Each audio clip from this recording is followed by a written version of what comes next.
Hello friends, study class 0.2 में आपका स्वागत है। I am Sonu. दोस्तों, आज हम बात करेंगे क्लास 12 राजनीतिक विज्ञान अध्याय 4 सत्ता के वैकल्पिक केंद्र। परिचय। 1990 के दशक के शुरू में विश्व राजनीति में दो ध्रुवीय व्यवस्था के टूटने के बाद यह स्पष्ट हो गया कि राजनीतिक और आर्थिक सत्ता के वैकल्पिक केंद्र कुछ हद तक अमेरिका के प्रभुत्व को सीमित करेंगे। तो क्या दे रखा है दोस्तों कि 1990 के दशक में शुरू में विश्व राजनीति दो ध्रुवीय व्यवस्था में टूटने के बाद यह स्पष्ट हो गया था कि राजनीतिक और आर्थिक सत्ता के वैकल्पिक केंद्र कुछ हद तक अमेरिका के प्रभुत्व को सीमित करेंगे। दोस्तों, यूरोप में यूरोपीय संघ है ना, यूरोप में क्या है दोस्तों, यूरोपीय संघ, और एशिया में दक्षिण पूर्व एशिया राष्ट्रों के संगठन जिसको आसियान का उदय दमदार शक्ति के रूप में हुआ। तो क्या दे रखा है दोस्तों कि यूरोप में यूरोपीय संघ है ना, यूरोप में यूरोपीय संघ और एशिया में दक्षिण पूर्व एशिया राष्ट्रों के संगठन आसियान का उदय दमदार शक्ति के रूप में हुआ। यूरोपीय संघ और आसियान दोनों ने ही अपने अपने इलाके में है ना चलने वाली ऐतिहासिक दुश्मनी और कमजोरियों का क्षेत्रीय स्तर का समाधान ढूंढा। दोस्तों, उसके बाद क्या दे रखा है दोस्तों, बात करते हैं। जैसे यहाँ पे पिक्चर दिखा रखा है ना, ये पिक्चर है आपका, पहला पिक्चर जो दिखा रखा है आपका, वो बात करते हैं 1978 के दिसंबर में देंग सियोंगपेंग है ना, 1978 के दिसंबर में देंग सियोंगपेंग ने ओपन डोर माने मुक्त द्वार की नीति चलाई है ना, ओपन डोर माने मुक्त द्वार की नीति चलाई। इसके बाद से चीन ने अद्भुत प्रगति की और अगले सालों में एक बड़ी आर्थिक ताकत के रूप में उभरा। ये तस्वीर चीन में विकसित की और तेज़ी से बदलती प्रवृत्तियों का पता देती है। पहली तस्वीर क्रांति के तत्काल बाद है ना, तो पहली तस्वीर क्या देखें, तत्काल बाद के चीन की है। तो पहली तस्वीर क्रांति के तत्काल के बाद के चीन की तस्वीर है और इसमें कहा गया है कि समाजवादी रास्ता ही सबका सबसे व्यापक रास्ता है। दूसरी तस्वीर शंघाई की है जो चीन की नई आर्थिक शक्ति का प्रतीक है। तो जो पिक्चर दिखा रखा है ये आर्थिक शक्ति है ना, जो पिक्चर दिखा रखा है वो आर्थिक शक्ति है। और जो पहला आपका दिखा रखा है वो the socialist road in the broadcast है ना, तो ये दिखा रखा है the socialist road the broadest of all. ठीक है, तो पहला है समाजवादी रास्ता की सबसे व्यापक रास्ता, उसके बाद देखा है दूसरी है तस्वीर शंघाई की जो चीन की नई आर्थिक शक्ति ताकत है। अगला पॉइंट है दोस्तों यूरोपीय संघ है ना, तो यूरोपीय संघ के बारे में हम इम्पोर्टेंट पॉइंट के बारे में हम बात करते हैं। दोस्तों, क्या दे रखा है आपका, 1945 के बाद यूरोप के देशों में मेल मिलाप को शीत युद्ध से भी मदद मिली। तो 1945 के बाद यूरोप के देशों में मेल मिलाप को शीत युद्ध से भी मदद मिली। अमेरिका ने यूरोप की अर्थव्यवस्था के पुनर्गठन के लिए ज़बरदस्त मदद की। इसे मार्शल योजना के नाम से जाना जाता है। दोस्तों, इम्पोर्टेंट है क्वेश्चन कि मार्शल योजना से क्या अभिप्राय है। अमेरिका ने यूरोप की अर्थव्यवस्था के पुनर्गठन करने, फिर से निर्माण करने के लिए ज़बरदस्त मदद की। इसे मार्शल योजना के नाम से जाना जाता है। दोस्तों, उसके बाद क्या देखा है दोस्तों कि मार्शल योजना के तहत 1948 में यूरोपीय आर्थिक सहयोग संगठन की स्थापना हुई। तो मार्शल योजना के तहत 1948 में यूरोपीय आर्थिक सहयोग संगठन की स्थापना की गई, जिसके माध्यम से पश्चिमी यूरोप के देशों को आर्थिक मदद दी गई। तो जिसके माध्यम से पश्चिमी यूरोप के देशों को आर्थिक मदद दी गई। दोस्तों, अगला पॉइंट दे रखा है आपका, वो हम बात करते हैं दोस्तों है ना। दोस्तों, आगे हम बात करते हैं, क्या दे रखा है दोस्तों आपका 1949 में है ना, 1949 में गठित यूरोपीय परिषद राजनीतिक सहयोग के मामले में एक अगला कदम साबित हुआ। तो 1949 में गठित यूरोपीय परिषद राजनीतिक सहयोग के मामले में एक अगला कदम साबित हुआ। 1957 में यूरोपीय इकोनॉमिक कम्युनिटी का गठन हुआ और यूरोपीय पार्लियामेंट के गठन के बाद इस प्रक्रिया ने राजनीतिक स्वरूप प्राप्त कर लिया। तो 1957 में यूरोपीय इकोनॉमिक कम्युनिटी का गठन और यूरोपीय पार्लियामेंट के गठन के बाद इस प्रक्रिया ने राजनीतिक स्वरूप प्राप्त कर लिया। उसके बाद क्या दे रखा है दोस्तों, 1992 में इस प्रक्रिया की परिणति यूरोपीय संघ की स्थापना के रूप में हुई। तो 1992 में क्या दे रखा है दोस्तों, इस प्रक्रिया की परिणति यूरोपीय संघ की स्थापना के रूप में हुई। आगे पॉइंट क्या दे रखा है दोस्तों, वो हम बात करते हैं, है ना। आगे पॉइंट क्या दे रखा है दोस्तों, बात करते हैं। यूरोपीय संघ का एक संविधान बनाने की कोशिश तो असफल हो गई, माने यूरोपीय संघ का एक संविधान बनाने की कोशिश तो असफल हो गई, लेकिन अपना झंडा, गान, स्थापना दिवस और अपनी मुद्रा, तो इसका अपना झंडा, गान, स्थापना दिवस और अपनी मुद्रा और अन्य देशों से संबंध के मामले में इसने काफ़ी हद तक साझी विदेश और सुरक्षा नीति भी बना ली। तो अपनी झंडा है ना, राष्ट्रगान है, स्थापना दिवस है, अपनी उसकी मुद्रा है और देशों से संबंध के मामले में इसने काफ़ी हद तक साझी विदेश और सुरक्षा नीति भी बना ली।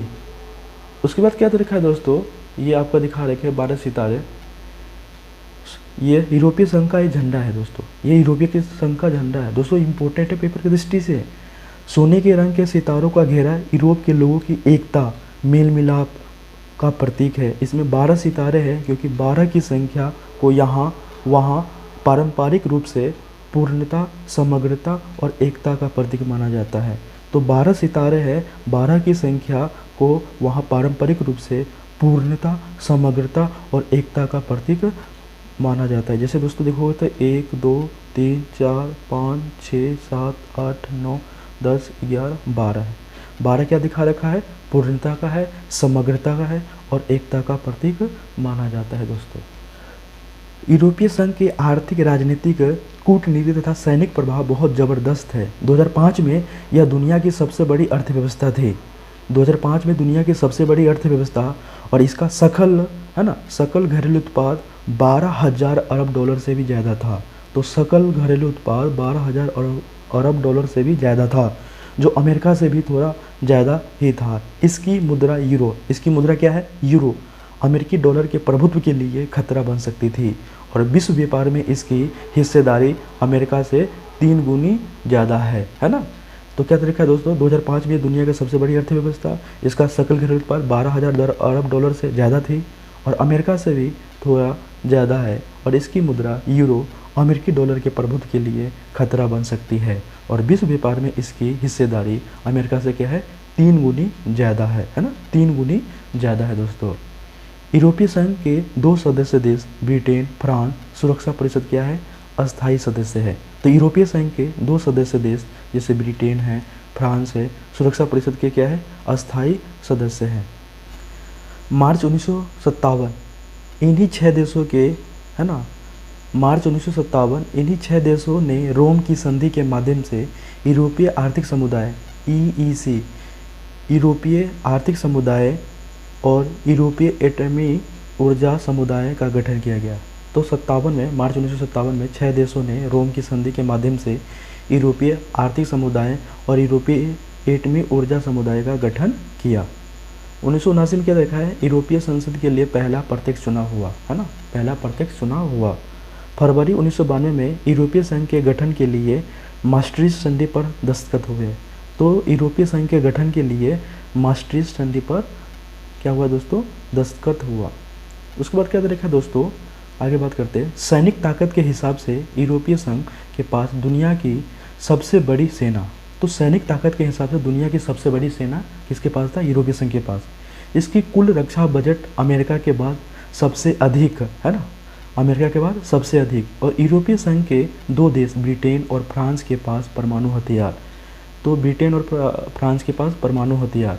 अनुमान है कि इनके जखीरे में करीब 550 परमाणु हथियार है ना।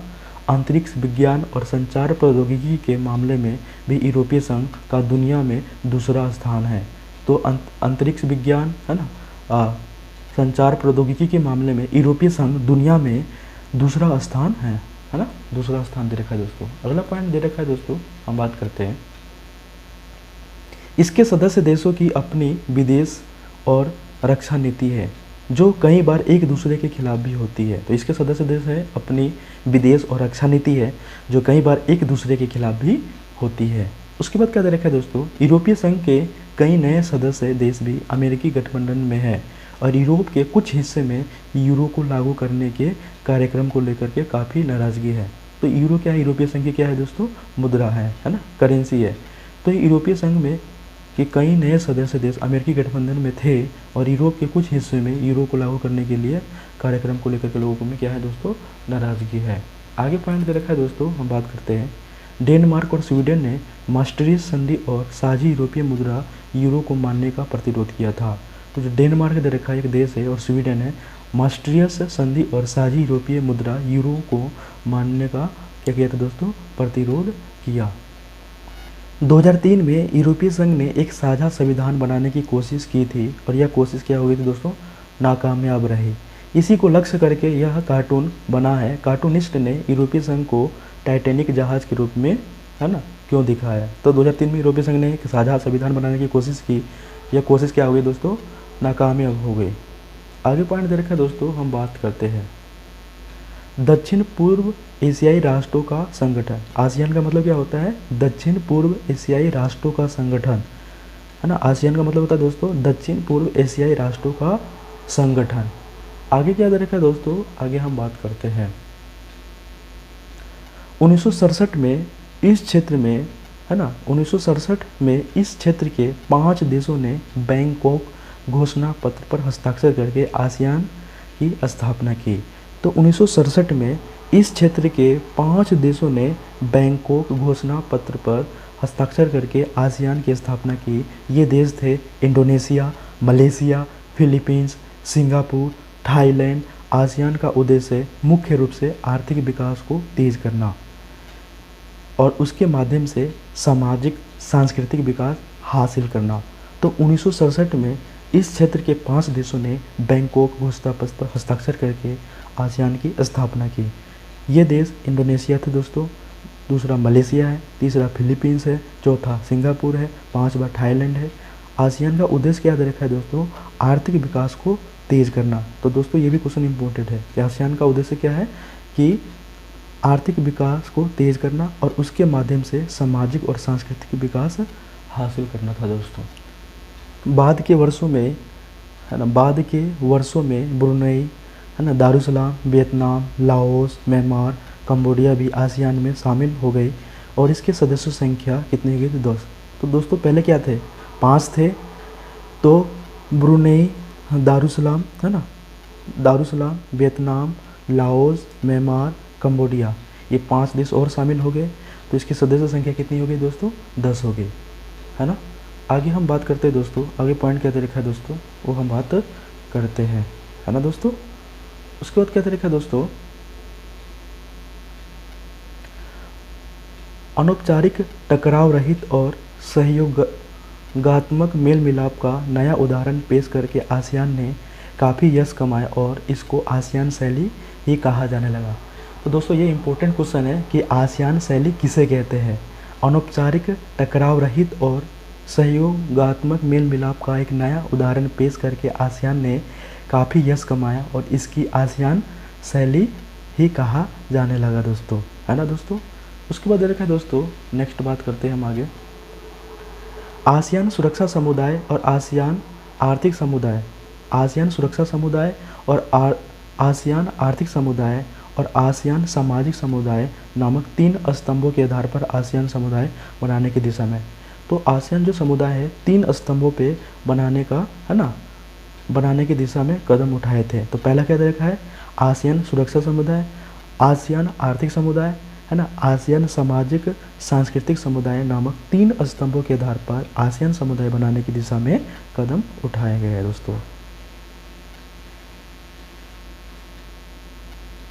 आगे क्या दे रखा है दोस्तों, आसियान सुरक्षा समुदाय क्षेत्रीय विवादों को सैनिक टकराव तक न ले जाने की सहमति पर आधारित है। तो आसियान सुरक्षा समुदाय क्षेत्रीय विवादों को सैनिक टकराव तक न ले जाने की सहमति पर क्या है दोस्तों, आधारित है ना। आसियान सुरक्षा समुदाय क्षेत्रीय विवादों को सैनिक टकराव तक न ले जाने की सहमति पर आधारित है। आसियान आर्थिक समुदाय का उद्देश्य आसियान देशों का साझा बाजार और उत्पादन आधार तैयार करना और इस इलाके के सामाजिक और आर्थिक विकास में मदद करना। तो आसियान आर्थिक समुदाय का उद्देश्य आसियान देशों का साझा बाजार और उत्पादन आधार तैयार करना और इस इलाके के सामाजिक और आर्थिक विकास में मदद करना दोस्तों। आगे क्या तरीका है, आगे पॉइंट हम बात करते हैं। है ना।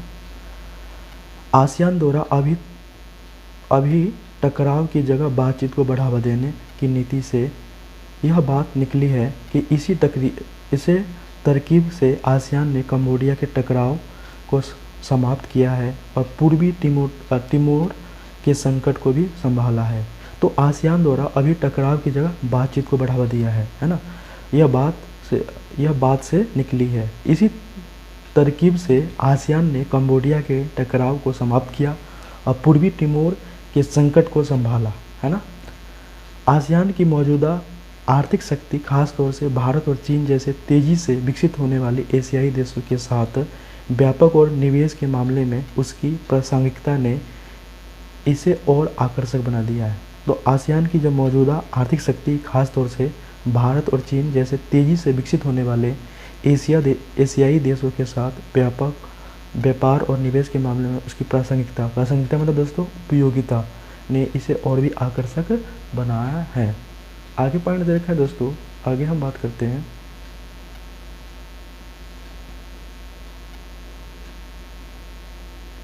बना दिया है।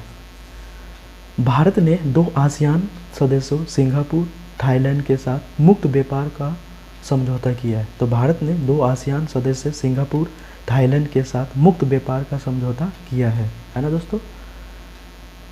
आसियान की असली ताकत अपने सदस्य देशों माने सहभागी सदस्यों और बाकी गैर क्षेत्रीय संगठनों के बीच निरंतर संवाद और परामर्श करने की नीति में है।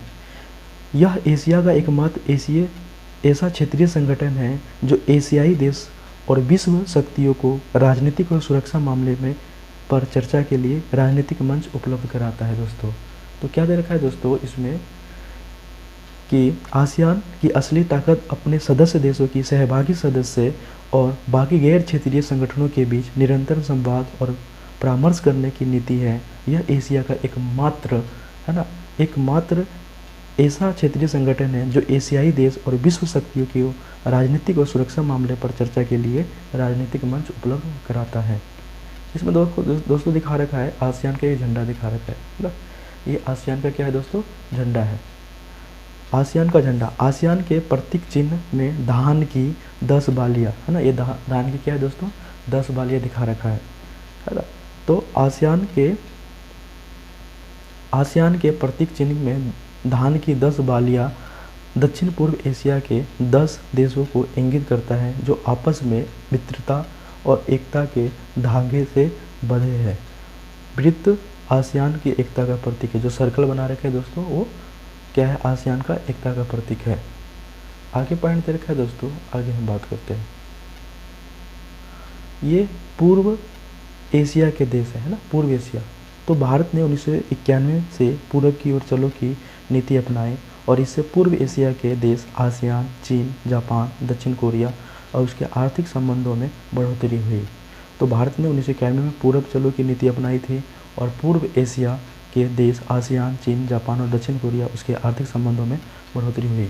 चीनी अर्थव्यवस्था का उत्थान 1978 के बाद से जारी चीन की आर्थिक सफलता को एक महाशक्ति के रूप में इसके उभरने के साथ जोड़ करके देखा जाता है। तो 1978 के बाद से जारी चीन की आर्थिक सफलता को एक महाशक्ति के रूप में इसके उभरने के साथ जोड़ करके देखा जाता है।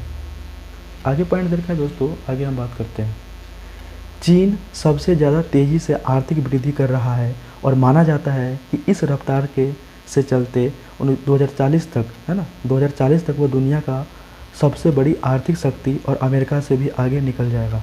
तो चीन सबसे ज़्यादा तेज़ी से आर्थिक विकास है ना वृद्धि कर रहा है और माना जाता है कि इस रफ्तार से चलते हुए 2040 तक वो दुनिया के सबसे बड़ी आर्थिक शक्ति और अमेरिका से भी आगे निकल जाएगा। आगे क्या देखा है दोस्तों, आगे हम बात करते हैं। 1949 में माओ के नेतृत्व में हुई साम्यवादी क्रांति के बाद चीनी जनवादी गणराज्य की स्थापना के समय वहाँ की आर्थिक सोवियत मॉडल पर आधारित थी। आर्थिक रूप से पिछड़े साम्यवादी चीन ने है ना। तो क्या देखा दोस्तों, 1949 में माओ के नेतृत्व में हुई साम्यवादी क्रांति के बाद चीन जनवादी गणराज्य की स्थापना के समय यहाँ की आर्थिक सोवियत मॉडल पर आधारित थी और आर्थिक रूप से पिछड़े साम्यवादी चीन ने है ना, साम्यवादी चीन ने। आगे बात करते हैं दोस्तों, आगे पॉइंट क्या दे रखा है आपका,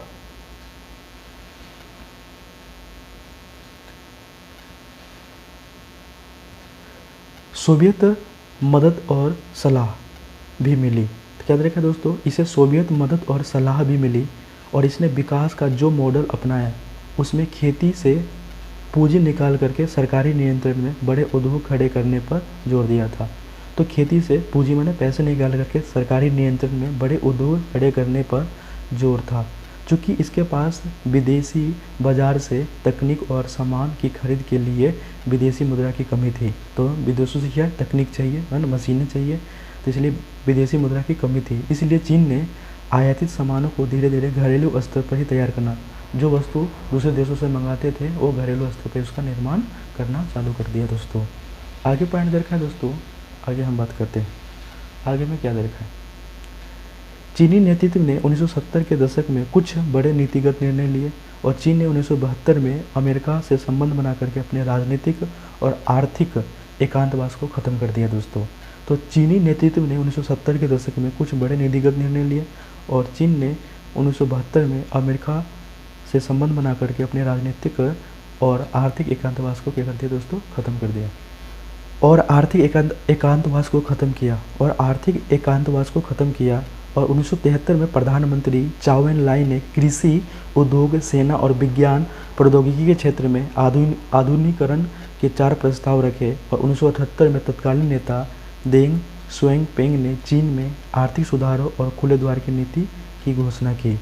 तो आर्थिक एकांतवास को ख़त्म किया इसने, चीन ने, और 1973 में प्रधानमंत्री चाओ एन लाई ने कृषि, उद्योग, सेना, विज्ञान प्रौद्योगिकी के क्षेत्र में आधुनिकीकरण के 4 प्रस्ताव रखे और 1978 में तत्कालीन नेता देंग शुएंगपेंग ने चीन में आर्थिक सुधार और खुले द्वार की नीति की घोषणा की।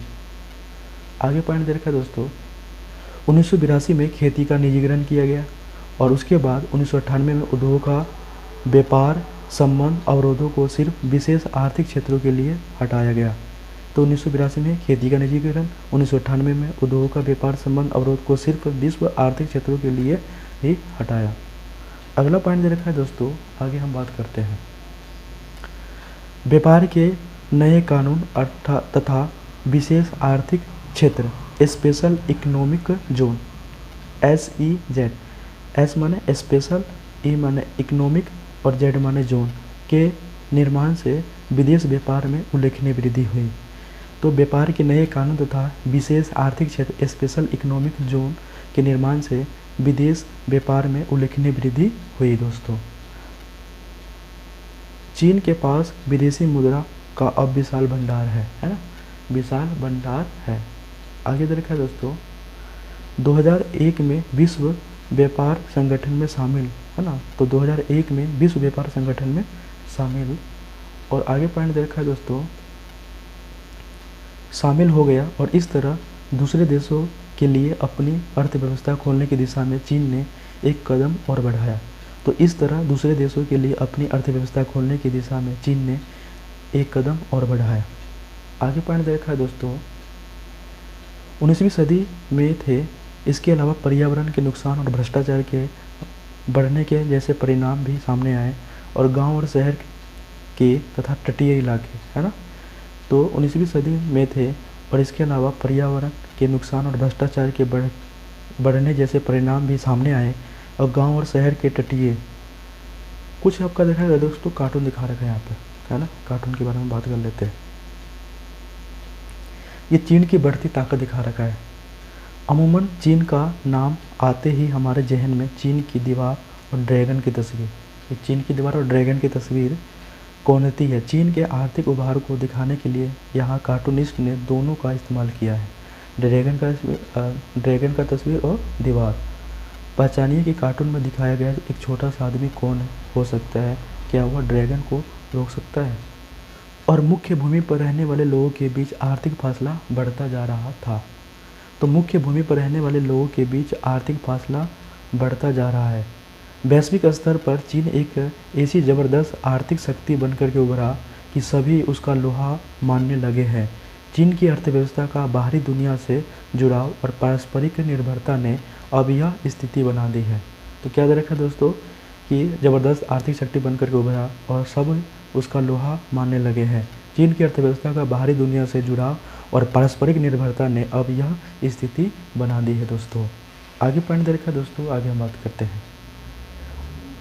अमेरिका और अफ्रीका में निवेश और मदद की इसकी नीतियाँ बताती है कि विकासशील देशों के मामले में चीन एक नई विश्व शक्ति के रूप में उभरता जा रहा है। तो चीन जब क्या देखा है दोस्तों, एक नए विश्व शक्ति के रूप में उभर रहा है। कुछ इसमें कार्टून दिखा रखा है दोस्तों, वो कार्टून के बारे में हम बात कर लेते हैं। क्या दे रखा है, ये चीन की साइकिल दिखा रखा है, चीनी साइकिल। दूसरे कार्टून में साइकिल का प्रतीक है ना। तो पहला जो कार्टून दिखा रखा है अध्याय की शुरुआत में दिए गए चित्र की भांति उपयुक्त कार्टून में पहला चीन के रुख में बदलाव को इंगित करता है। दूसरा कार्टून क्या दिखा है कि चीन की साइकिल का प्रतीक है के रूप में इस्तेमाल किया गया है। विश्व में सबसे ज़्यादा साइकिल चीन में इस्तेमाल की जाती है। कार्टून में साइकिल का इस्तेमाल आज के चीन के दोहरेपन को इंगित करने के लिए किया गया है। यह दोहरापन क्या है, क्या हम इसे अंतर्विरोध कह सकते हैं? चीन के साथ भारत के संबंध इम्पोर्टेंट टॉपिक है दोस्तों कि चीन के साथ भारत के संबंध। पश्चिमी साम्राज्यवाद के उदय से पहले भारत और चीन एशिया की महाशक्ति थे। तो पश्चिमी साम्राज्यवाद के उदय से पहले भारत और चीन एशिया के क्या थे दोस्तों, महाशक्ति थे। कुछ समय के लिए हिंदी चीनी भाई भाई का नारा भी लोकप्रिय हुआ। तो कुछ समय के लिए हिंदी चीनी भाई भाई का नारा भी लोकप्रिय हुआ।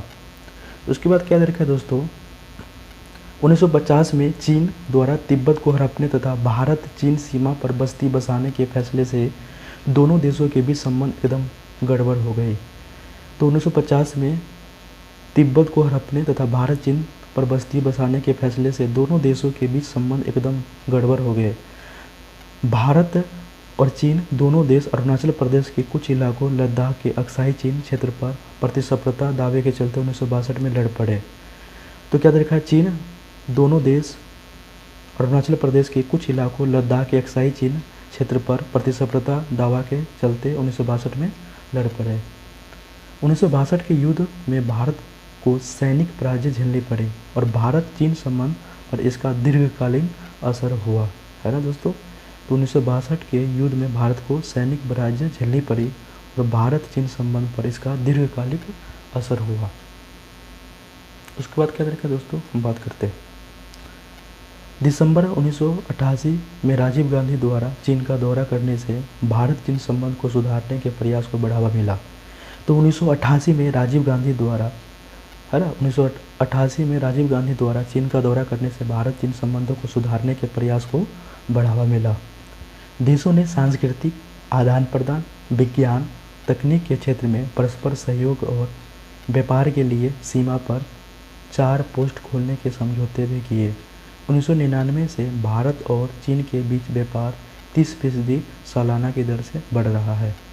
तो देशों ने सांस्कृतिक आदान प्रदान, विज्ञान, तकनीक के क्षेत्र में परस्पर सहयोग और व्यापार के लिए सीमा पर 4 पोस्ट खोलने के समझौते भी किए। 1999 से भारत और चीन के बीच व्यापार 30% सालाना की दर से बढ़ रहा है। आगे पॉइंट क्या दर का दोस्तों, आगे हम बात करते हैं। विदेशों में ऊर्जा सौदा हासिल करने का मसला वैश्विक धरातल पर भारत और चीन ने विश्व व्यापार संगठन जैसे अंतर्राष्ट्रीय आर्थिक संगठन, तो विदेशों में ऊर्जा सौदा हासिल करने का मसला वैश्विक धरातल पर भारत और चीन ने विश्व व्यापार संगठन जैसे अंतर्राष्ट्रीय आर्थिक संगठनों के संबंध में एक जैसी नीतियाँ अपनाई। तो के संबंध में एक जैसी नीतियाँ अपनाई। 1998 में भारत ने परमाणु हथियार परीक्षण के कुछ लोगों ने चीन से खतरे के मद्देनज़र उचित ठहराया। तो 1998 में भारत ने परमाणु हथियार का परीक्षण किया था, कुछ लोगों ने चीन से खतरे के मद्देनज़र उचित ठहराया। उसको क्या दे रखा है दोस्तों, पाकिस्तान के परमाणु हथियार कार्यक्रम में भी चीन को मददगार माना जाता है। तो पाकिस्तान ने जो परमाणु परीक्षण किए थे इसमें चीन ने हेल्प किया था। बांग्लादेश और म्यांमार से चीन के सैनिक संबंध को भी दक्षिण एशिया में भारतीय हितों के खिलाफ माना जाता है। तो क्या देखा दोस्तों, बांग्लादेश और म्यांमार से चीन के सैनिक संबंधों को भी दक्षिण एशिया में भारतीय हितों के खिलाफ माना जाता है। आगे पॉइंट क्या देखा दोस्तों, वो हम बात करते हैं। क्या देखा दोस्तों कि वैश्विक सरोकारों के कारण भारत और चीन के बीच संबंधों को ज़्यादा सकारात्मक तथा मजबूत बनाने में मदद मिली है। तो वैश्विक सरोकारों के कारण भारत और चीन के बीच संबंधों को ज़्यादा सकारात्मक तथा मजबूत बनाने में मदद मिली है।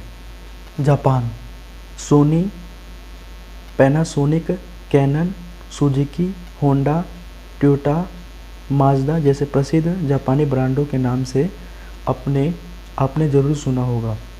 तो Sony, Panasonic, Canon, Suzuki, Honda, Toyota और माज़दा जैसे प्रसिद्ध जापानी ब्रांडों के नाम से आपने ज़रूर सुना होगा। उच्च प्रौद्योगिकी के उत्पाद बनाने के लिए इनके नाम क्या है दोस्तों, मशहूर है।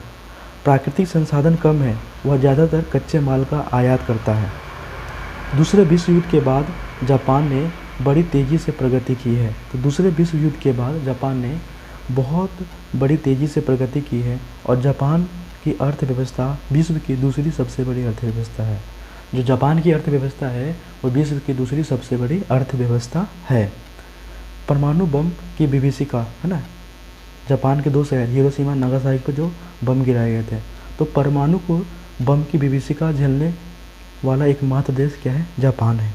जापान संयुक्त राष्ट्र संघ के बजट में 20% का योगदान करता है। तो जापान संयुक्त राष्ट्र संघ के बजट में 20% का योगदान करता है। दोस्तों, अगर ये वीडियो आपको अच्छा लग रहा है तो लाइक, सब्सक्राइब, कमेंट कीजिएगा और दोस्तों को शेयर कीजिएगा। जय हिंद, जय भारत।